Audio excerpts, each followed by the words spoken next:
The only time my mom cooked so-called American food when I was growing up was when my dad was away on business trips. So the vast majority of the time, we ate Indian cuisine.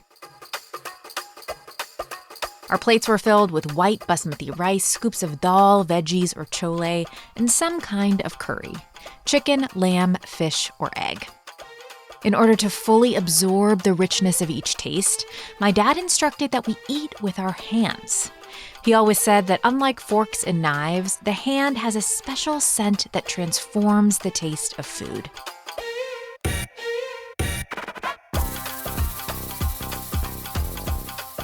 Through years of cooking for myself since, I have learned how to make a variety of cuisines. But I approach cooking in a utilitarian way, emphasizing ease and speed. Which means if I make an Indian curry, the recipe is probably from an internet blogger, not my mom. But in the past few years, I've started to reckon with what it means to stay connected to cultural identity as an adult. And in search of what things I need to prioritize, I've been thinking a lot about food. If I learned how to cook the meals that I grew up eating, would that help me feel more consistently connected to my heritage? Would making those recipes and knowing where they come from be enough to ground me? This is Embodied. I'm Anita Rao. Many multicultural folks throughout history have searched for cultural connection through food, especially when other routes like religion, language, or a robust familial network are less available. One person in particular whose story I was drawn to is Raj Tawney. He's a fellow mixed-race kid, and as I read his memoir, Colorful Palette, I found myself surprised by the many parallels in our experiences growing up in the 90s and 2000s. He has taken an approach to interrogating and documenting his food heritage in a way that I haven't. And I am so curious to know more about his take on finding connections to culture through food. Raj, welcome to Embodied.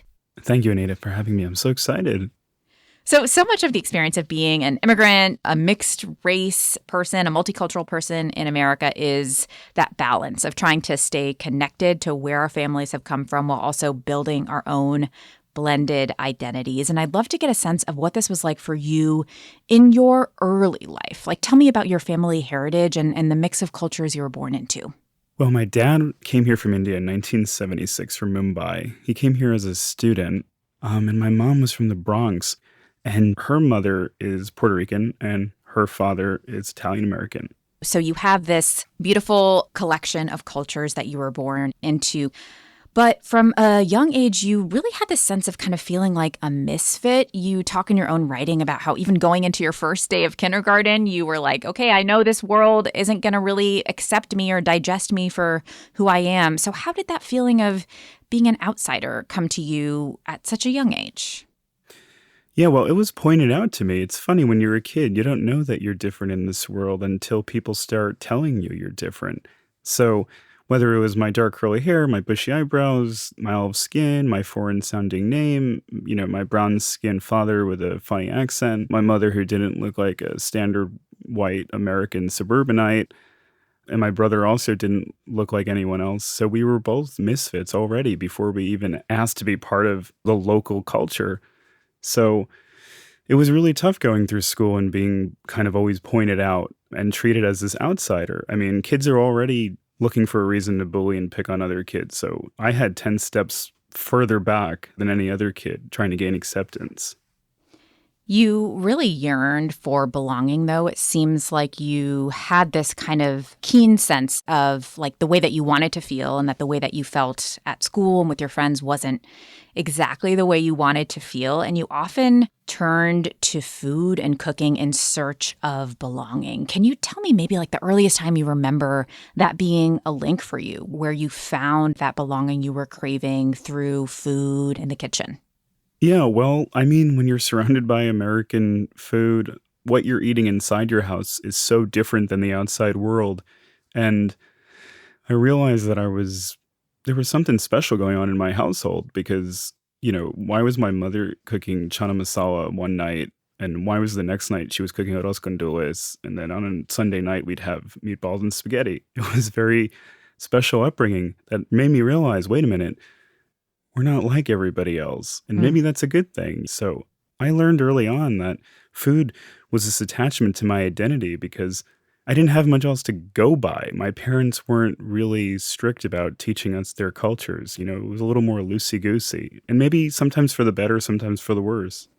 Tell me more about that. What do you mean loosey-goosey? Like, what were the pathways that weren't necessarily as available or as instructive for you in terms of cultural connection? My dad was really tied to his Indian American community in New York. He would go to a lot of Indian parties and pujas and temple ceremonies, but he only brought us once in a while. I always wondered if there was this sense of embarrassment he had for having kids and a wife who weren't Indian descent. Maybe, maybe not. It's still a question I'm always trying to ask myself.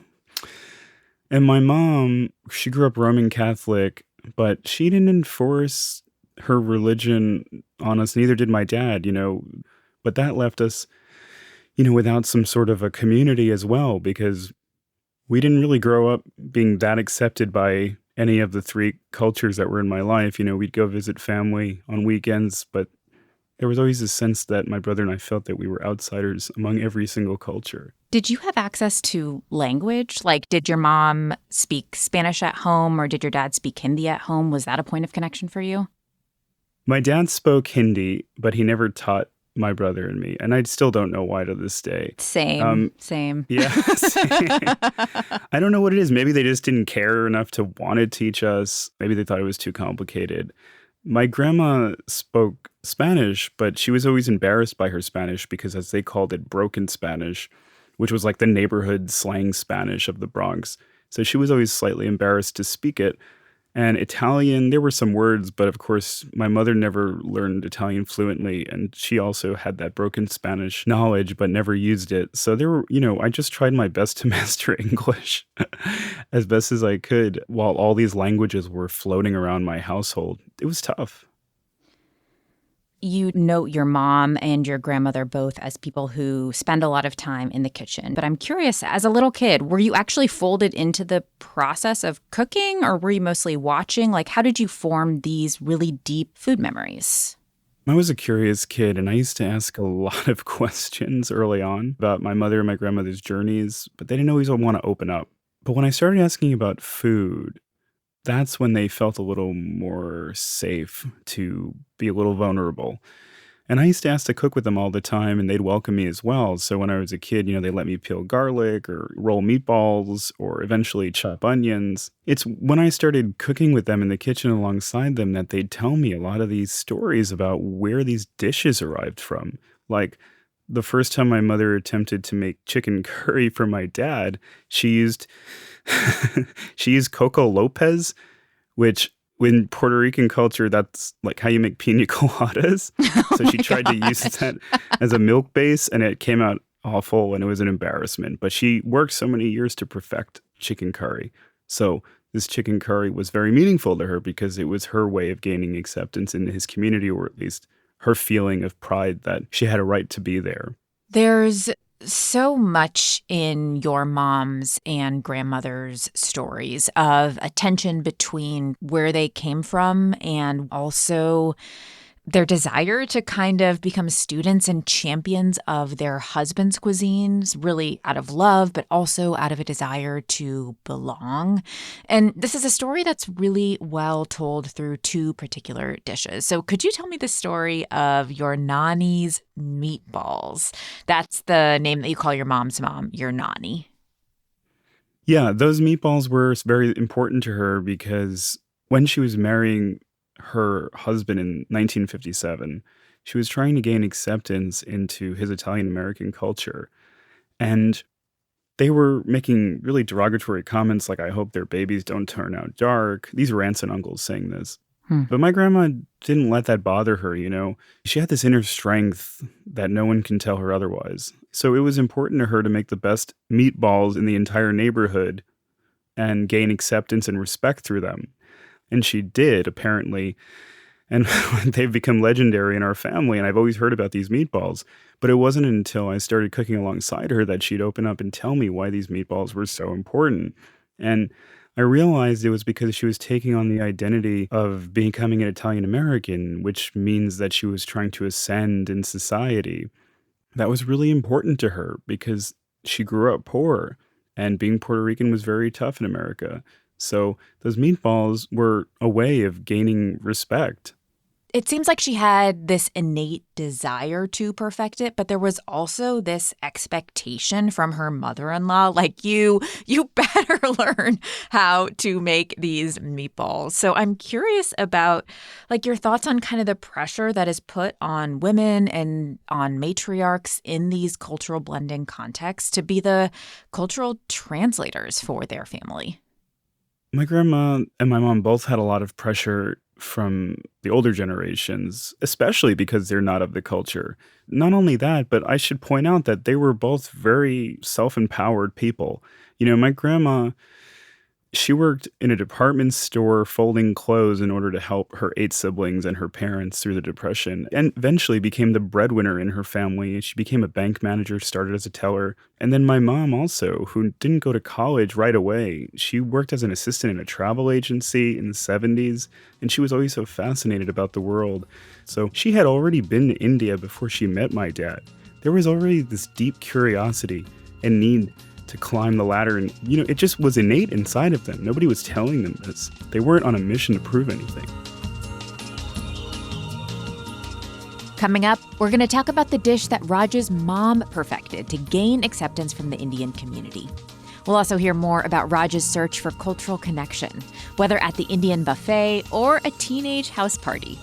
You're listening to Embodied from North Carolina Public Radio, a broadcast service of the University of North Carolina at Chapel Hill. We'll be right back.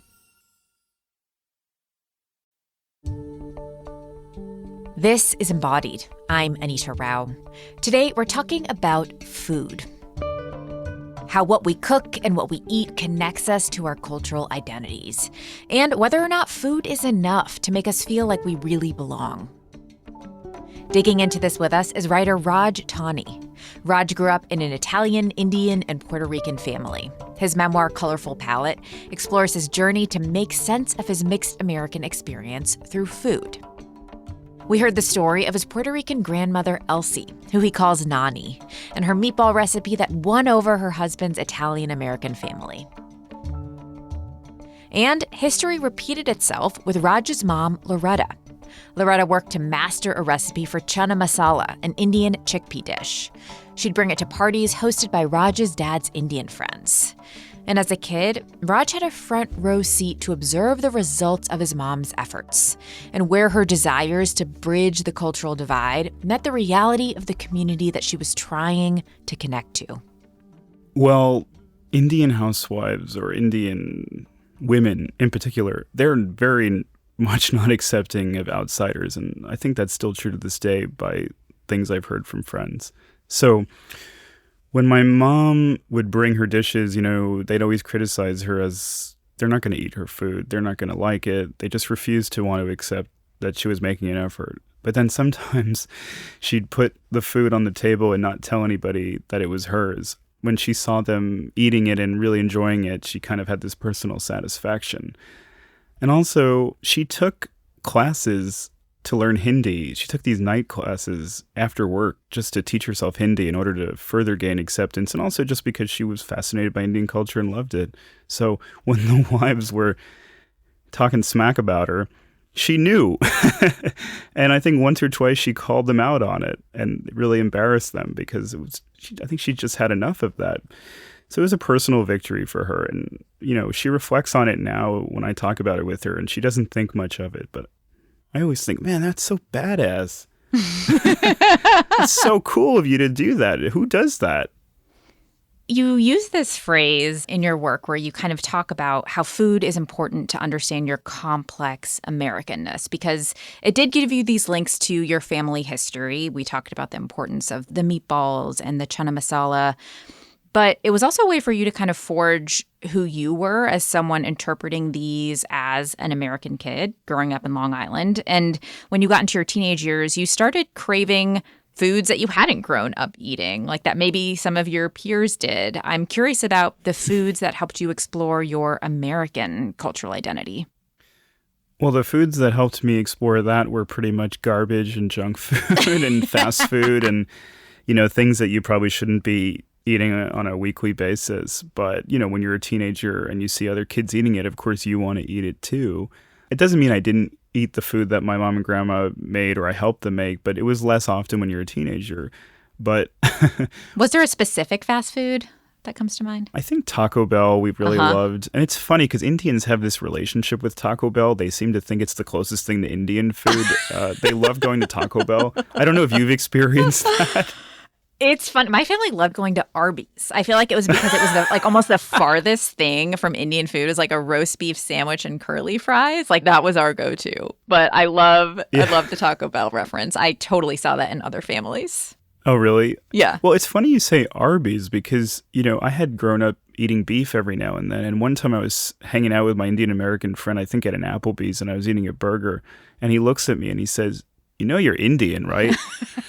And I said, oh. And then I pretty much haven't eaten beef since then for the past 10 or 15 years. I felt horrible about myself.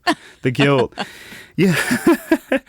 But, one place that we really loved going to as a family was the local Indian buffets on Long Island because they were casual, and also it was a way to watch and observe other people who weren't Indian go to these restaurants and sample food that is otherwise sometimes very scary for people and intimidating.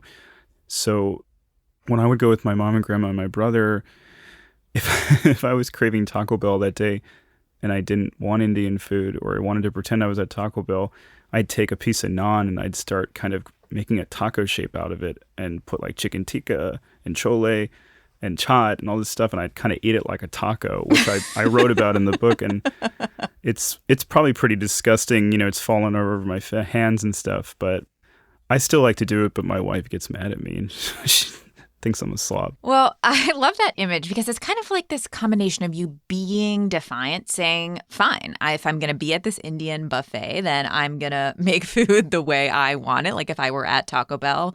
But also clearly there's love there because you're not just eating plain naan. You're putting the chicken curry in, you're putting the chaat on. Like there's a way that you're kind of forging this mix through that Indian buffet taco. Yeah, absolutely. I love food in general. And I think the best part about growing up with all of this food is that sometimes, there'd be multiple dishes at a family gathering or a holiday gathering, or even just on a random night. My mom would throw a few random dishes together. And what I loved is taking all of these different flavors, putting them on one spoonful and shoving them into my mouth and creating this new flavor. And everybody would be like, oh, God, it's disgusting. Why are you doing that? But I loved it because it was part of who I was, that was like my American identity. It was who I was. It was like, this is the concoction of who I am. So I might as well enjoy it the way I see fit. There's a story from your adolescence that I think really highlights this, bringing all of these pieces of yourself together. You were getting really into music. You started a band, and your parents let you host a concert in your backyard. And you are up there. Your mom and your grandmother are determined to feed the attendees. Your mom made pakoras and chutney. Your grandma made chicken cutlets. Like, set up this party for us. I really wish I could have attended. It seems amazing.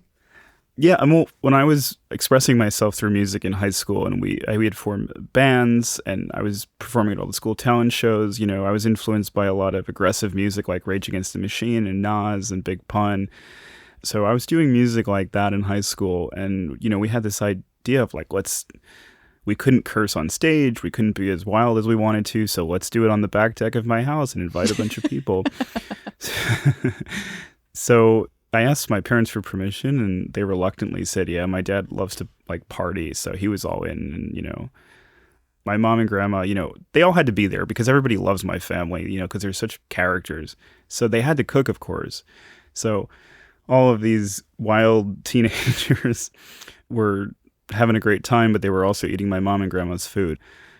To watch these stupid teenagers appreciate their food the way I always appreciated it. It gave me a new perspective on how I should approach them as people.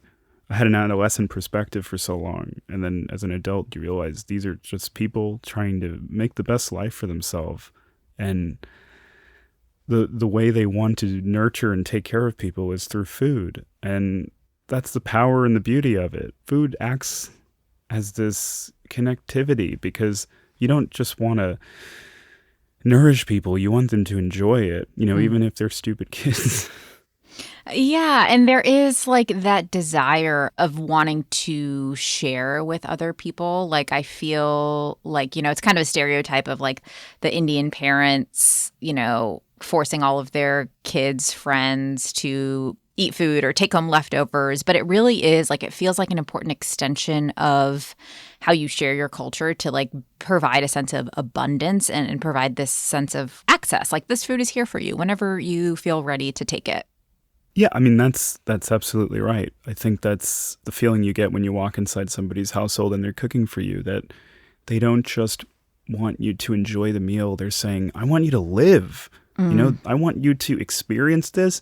So that's why I love eating at families' houses, not only my own, but I love eating at friends or whoever I'm visiting at the time, and they cook a meal for me. I think that's 10 times better than going out to a restaurant.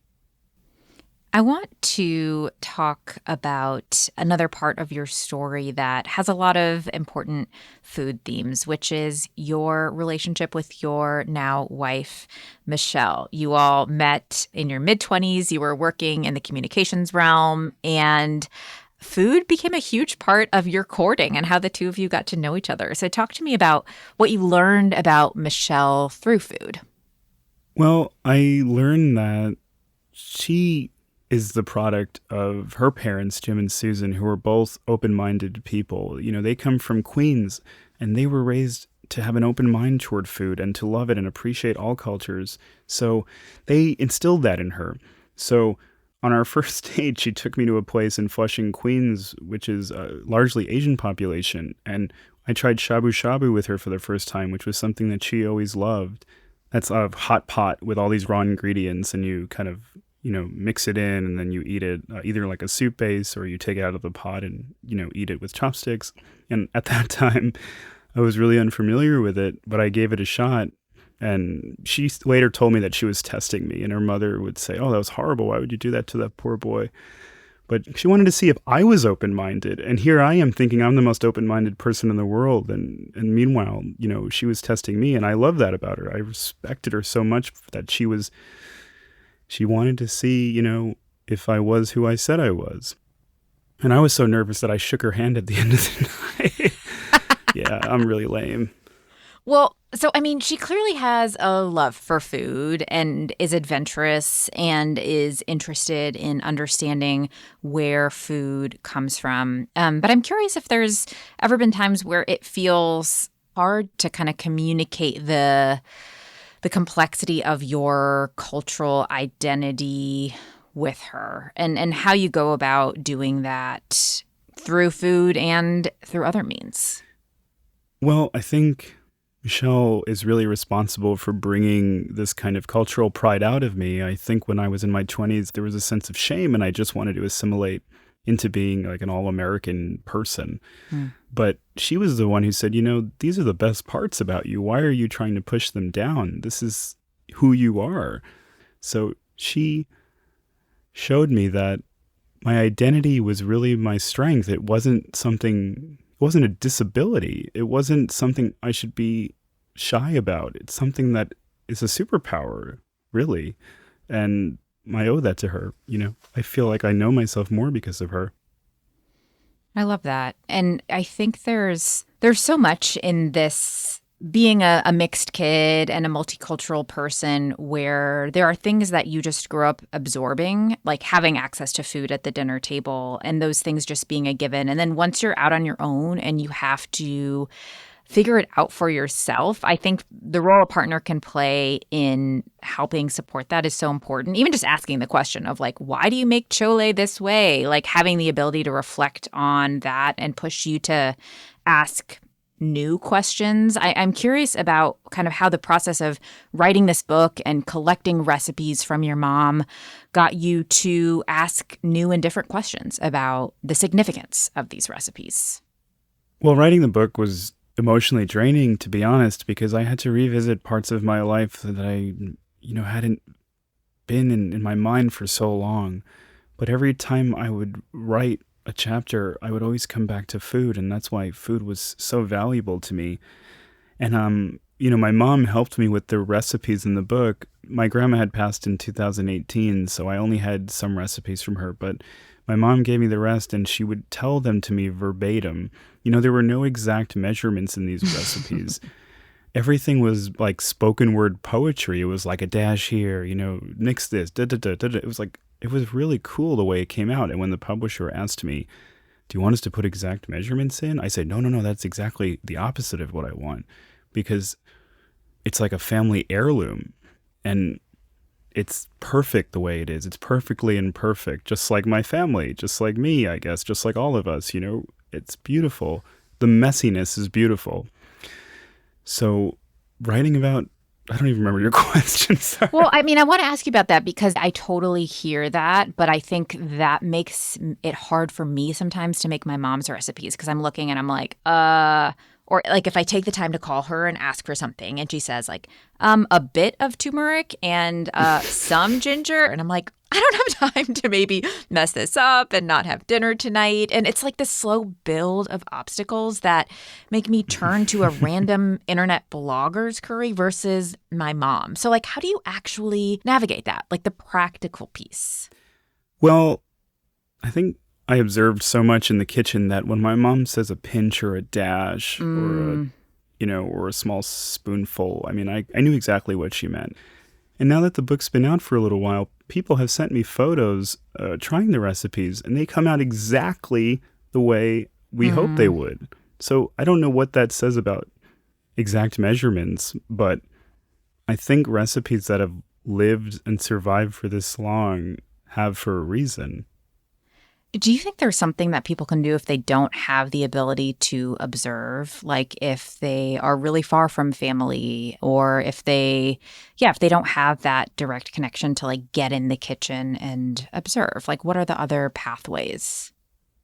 Well, I think that's where cookbooks come in, and cookbooks are a really useful tool, and they've lasted these many decades or centuries for a reason at this point. So I'm all for cookbooks. And then I do think the internet does play a good role in watching people make food, and I don't know if people want to do like my mom did, whereas you can actually go to a local restaurant and ask to observe the cooks in the kitchen and write down notes. That's what she did. So your mom just like walked into the kitchen and asked people, can I watch you cook? Yeah, she went to the host or the waiter or someone and she said, can I walk in the back room and just stand there and watch them cook? And she did. And she took pages and pages of notes. Because that was, the late 70s, early 80s. It was either that or that one cookbook she had, which was Major Joffrey's book. And I guess that was her way of observing people. That was like YouTube before YouTube, or Food Network before Food Network, is actually watching people cook in front of you. One thing I'm curious about, you're someone who thinks a lot about food. You've spent this time collecting these recipes directly from the source, from your mom. How do you think about this question around like authenticity when it comes to food? Like what is an authentic Indian curry dish? What is an authentic Puerto Rican meal? How do you grapple with that question of authenticity? I don't think I'm the right person to ask about authenticity, because people would probably argue that my version of authenticity to a culture is not correct. Because when you're mixed, when you're mixed, the food changes over time, because of all of the outside influences that you have. So I would argue that my mom's chole is probably different than the way some people make the chole, because of maybe the ingredients have changed, or maybe because her palate is different than other Indian people, that she made it a certain way. And in the book, there's a recipe where it says Loretta and Elsie's chana masala, because then that was the only dish my Puerto Rican grandmother, the only Indian dish that she learned to make. So it became her own. And the exact recipe would change a little bit, just ever so slightly.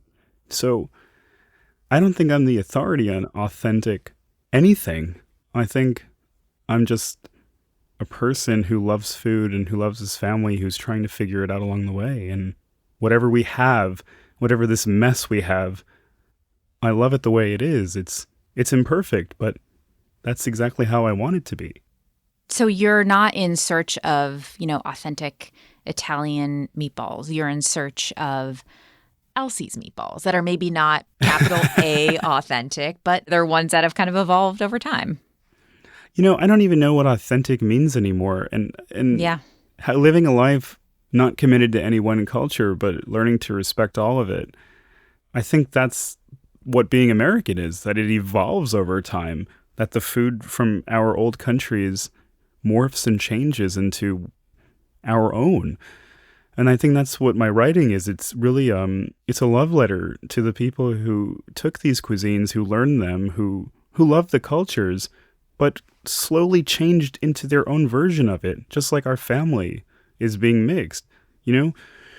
We're our own version. We are not like anybody else. And that's, I think, the cool thing about being mixed, rather than something that I was once ashamed of, is that I don't want to be like anybody else. I don't want the food to taste like anybody else's. Yes, of course, for the most part, it tastes like the authentic, real thing. But maybe there's a slight hint of something else. And that's because of the people who made it. Raj's reframe on the importance of so-called authentic food really resonates with me and makes me wonder if I've gotten too caught up looking for that in the past. And if leaning more into what feels authentic to my family's story would better serve my desire for connection. I'm going to get a few final words of advice from Raj just ahead, and then call up the one person who can best help me understand my relationship to food and culture. That's the primary chef in the Rao family, my mom, Sheila. We'll be right back.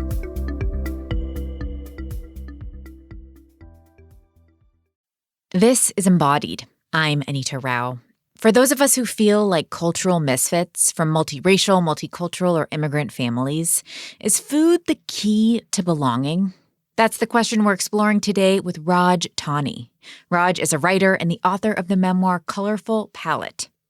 He's brought us through moments of his upbringing as a person of Puerto Rican, Italian, and Indian heritage when he felt particularly isolated and confused about identity, but also moments of joy and connection that he traces back to the kitchen. As an awkward kid, he often found belonging through food. And as an adult, while that awkwardness persists, his response to it has changed. I think I'm still a misfit. I still have many moments of feeling like an outsider, but I also love it that way.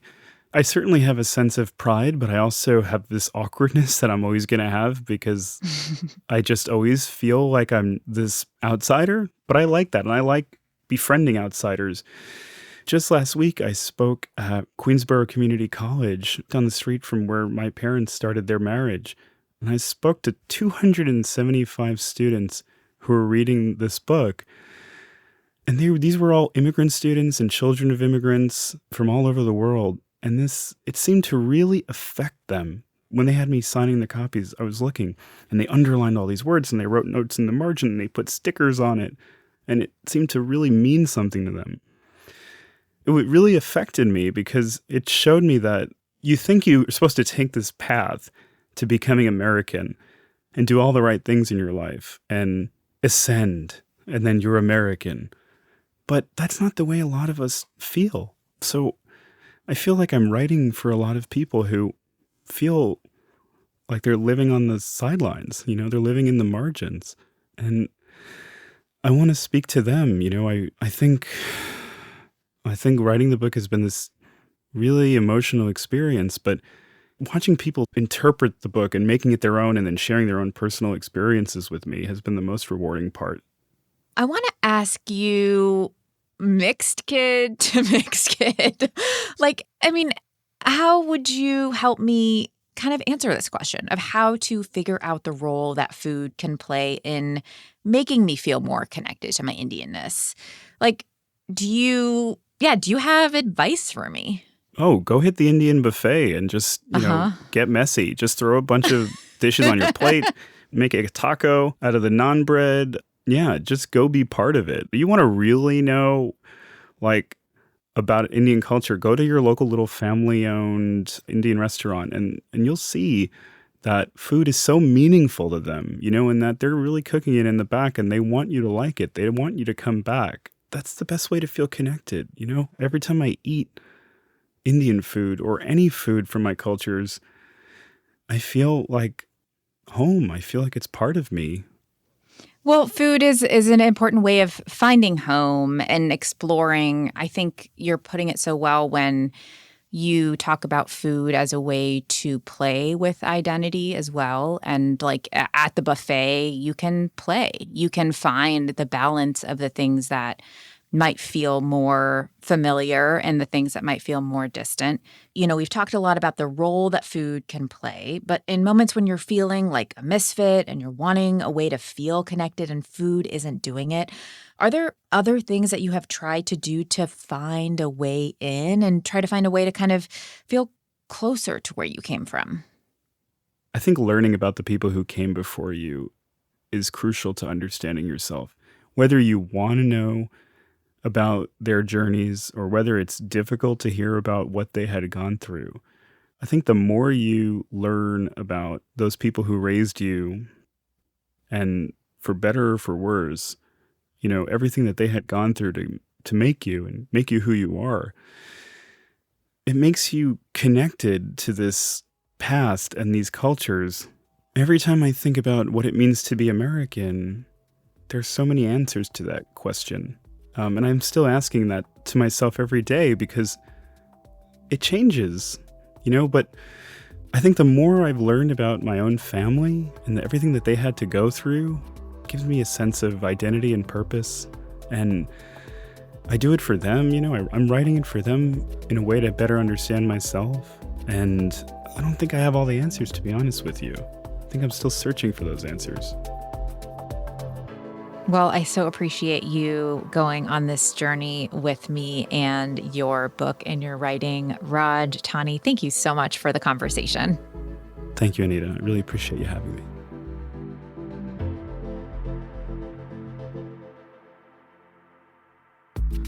After talking to Raj, I found myself thinking a little differently about the question of when is food enough to connect us more deeply with our cultural heritage. In his story, I see that what makes those recipes and meals so transformative is that he spent a lot of time in the kitchen with the people making them, gathering and documenting the recipes alongside the stories of the chefs. So I realized that I needed to start a conversation with the main chef in my family, my mom, Sheila. Like Raj's family matriarchs, she became an essential cultural translator, helping my siblings and I get to know our Indian heritage through cuisine.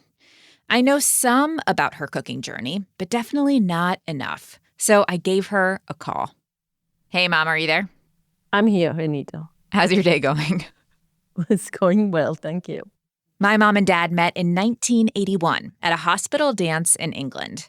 He was furthering his medical education with plans to move back to India, and she was a midwife who had never traveled outside the UK. They fell in love, got married, and food quickly became an important part of their relationship. I liked him right away. I thought he was super cute, really quirky, had his own fashion sense, bell-bottoms, sweater vests, and a big tie. And I knew that food was important to him. I mean, at that time, he was still a resident and he was eating a lot of hospital food, which is kind of yucky, especially British hospital food. So when he wasn't working, connecting with food, which was from home, I think was important to him. I knew that because we'd order food from one of two restaurants that were available. And, he was still young then. He was only 25. So he wanted things which would connect him with his sense of home and identity. Food gave him comfort and made him feel comfortable. So were you ordering from like a local Indian place? Yes. Grangetown Tandoori. Had you had Indian food before that? I had not. It wasn't even particularly healthy food, but it was what was available. Like chicken curries, which were a little bit oily, and tandoori naans. So what was it like for you to eat that food for the first time, kind of with him, knowing that it was food he was so familiar with, but food that was so new to you? It was okay. I mean, it was totally alien food to me. I'd not eaten any spicy food at all. But luckily for me, I have a pretty robust gut, so it never bothered me. I enjoyed it. So, when did you cook your first Indian meal? Is there a specific memory or moment that comes to mind?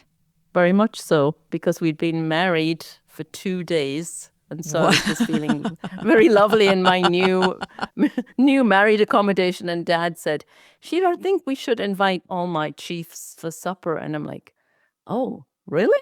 I don't know how to make anything. I'm like totally panicked. I'm like, I can't do this. Help. This is not okay. Give me some time. But he was like, no, I think we should definitely invite them. How about next week? Let's fix a date. Our next door neighbor was a very nice Indian lady, and her mom happened to be here from Kerala. And he said, why don't you just go ask auntie if she can teach you something? And I'm like, oh, that's a good idea. So literally knocked on the door, and I'm like, help, I'm going to have these 4 people over next week. And you have to give me like a quick primer and teach me how to make. And I said 2 things. I thought that was doable. What did you learn? She taught me a Kerala chicken curry with potato. I remember the ingredients: coconut milk, garam masala, tomatoes. Then she taught me real easy green beans. And then I made rice and yogurt. It all went off fabulously. And I'm like, whew. And that was it. That was my baptism into how to do Indian cooking. So you really became an incredible Indian chef. As your marriage evolved, you all moved to the U.S. You continued to primarily cook Indian food. And I am so lucky that you fill my freezer today with stuff every month or so that you have made. But I don't cook a lot of Indian food for myself. And I've been thinking a lot about this question of why that is and whether cooking more Indian food would make me feel more connected to my Indian identity and Indian culture. And I wanted to get into that with you. I'm curious if you ever wished that we were more into cooking Indian food so that we would have that as part of kind of our repertoire when we grew up, because you spent so much time kind of providing that food for us. I did not teach you how to cook because I was just, my approach was, I'm going to make a good meal. It's very important that as a family, we gather around and we eat together. Meal planning didn't exist in those days. Dad was never there. He never helped. So I felt comfortable making Indian food. So it was a default and it was easy for me. So that's what I would do. And, I didn't teach you guys, which was actually a mistake, but I just didn't. I don't know why I didn't, but I think, yes, we should definitely share recipes and I should cook with you. And I think you should maybe just choose things that dishes that you like and that you're interested in learning how to make. And either I can teach you or, you can follow a recipe. But, my passion for cooking, it was something I was good at. And I think the more you practice, the more you do it, the easier it becomes. Well, you have an intuition around cooking and around cooking Indian food that I think is so impressive. Like you can taste something and immediately know like, oh, a little bit more lemon, or I added too much turmeric, or whoops, I forgot the cumin. But how do you actually develop that intuition? How do you think that I could develop that intuition? I think it starts with just a confidence and saying, I'm putting in my best effort. I want to do this. It's going to be good. I was, I'm very passionate about cooking. So I would ask people who I admired, who I thought were good cooks, tell me your secret. How did you do that? What did you do? I think that's key, asking for help and taking tips from friends. And I think another thing that is super important is whatever you're cooking, however simple it is, invite other people. It doesn't have to be fancy, but sharing a meal with other people, I think it's just such a way of caring.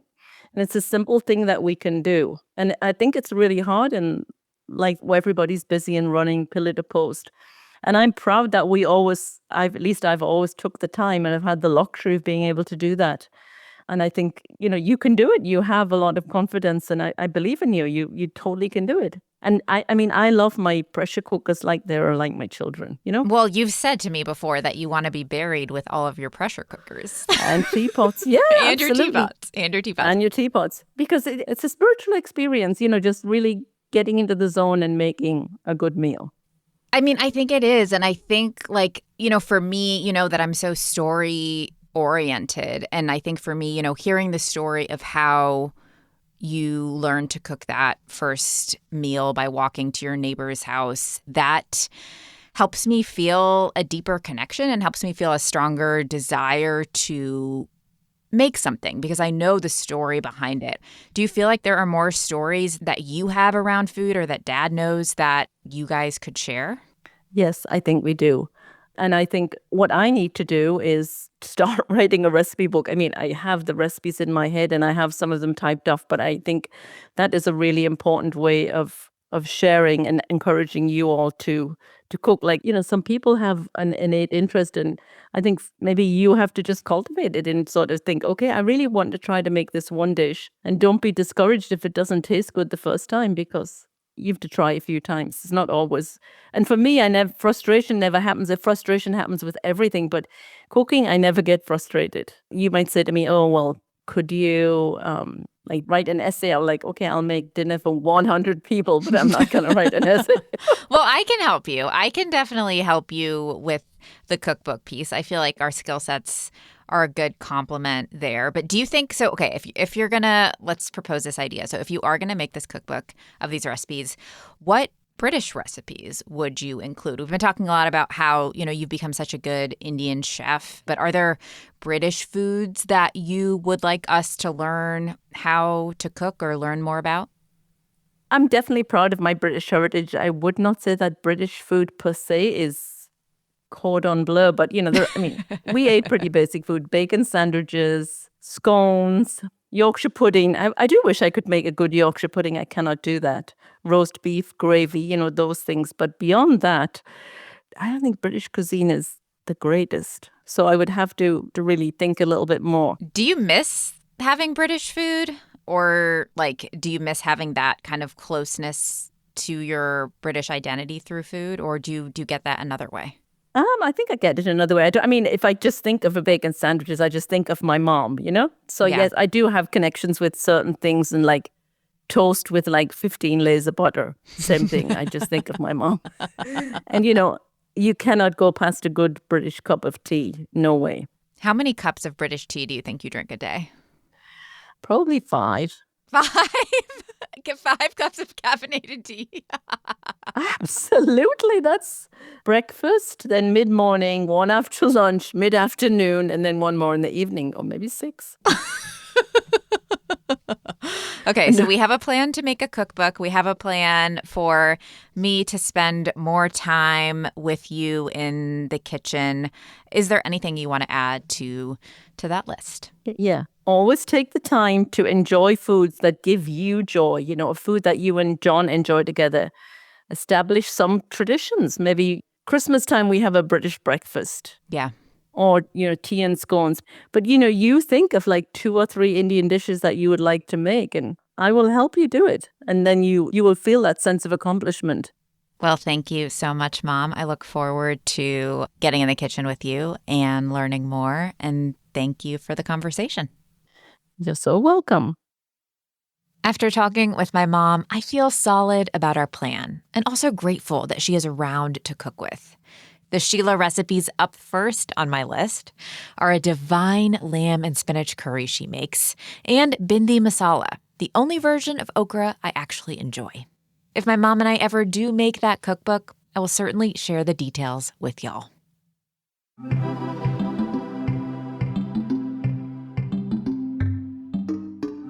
That's it for our show today. You can find out more about everyone featured in this episode at our website, embodiedwunc.org. You can also stay up to date by following us on Instagram and TikTok. Our handle is @embodiedwunc.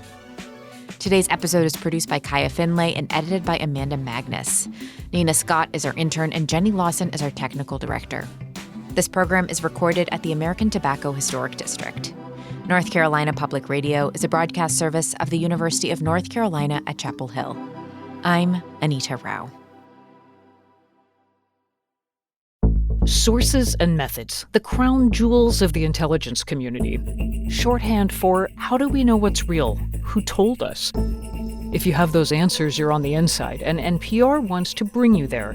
From the Pentagon to the State Department to spy agencies, listen to understand what's really happening and what it means for you. Sources and Methods, the new national security podcast from NPR.